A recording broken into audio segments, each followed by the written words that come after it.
L'accord qui a été trouvé est un accord que je qualifie d'un pacte de solidarité mondiale pour la gestion des questions environnementales parce que comme vous le savez, les pays comme le nôtre, le Bénin, font partie des pays qui subissent les conséquences du dérèglement et de la déréglementation climatique, du fait certainement de puissances qui ne sont nécessaires, auxquelles ne font pas partie nécessairement les pays comme le Bénin.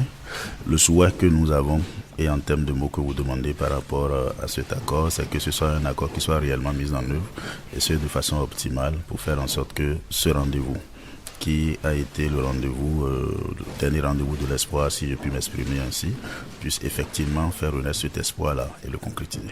En quoi cet accord est-il intéressant pour toute l'Afrique, pour tout le continent, qui est le plus vulnérable en matière de dérèglement climatique, l'Afrique qui pollue moins, mais qui subit le plus en termes de réchauffement climatique, de conséquences? Il est intéressant, je ne vais pas aller dans les détails, il est intéressant simplement parce que nous, de notre propre vue, il se positionne comme un pacte de solidarité mondiale pour la gestion de l'environnement.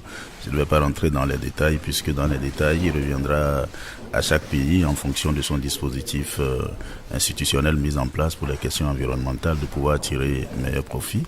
De grandes déclarations d'intention ont été faites et compte tenu dans cet accord, il reste bien évidemment leur concrétisation. Et la concrétisation aussi dépend non seulement de la disponibilité et de la prédisposition des plus grandes puissances, mais du dynamisme et de la prise de conscience des pays qui subissent. Et donc de ce point de vue, je crois que nous, au niveau du Bénin, nous avions déjà des initiatives pays qui vont dans le sens de la gestion des questions environnementales. Le Bénin fera tout pour pouvoir jouer sa partition dans le cadre de la mise en œuvre de cet accord. En termes financiers, il y a eu des annonces qui ont été faites, mais c'est clair que ce n'est pas une manne à partager. Il faut que chaque pays aille sur le marché de la mobilisation de ses ressources avec des projets concrets. Et il importe alors que chaque pays se mobilise d'abord sur la base de ses efforts personnels, mais aussi qu'il puisse avoir du concret pour pouvoir mobiliser les ressources nécessaires. L'Afrique a-t-elle parlé véritablement d'une même voix, d'une seule voix au cours de ces discussions? Je pense que l'Afrique a fait l'effort de parler d'une seule voix.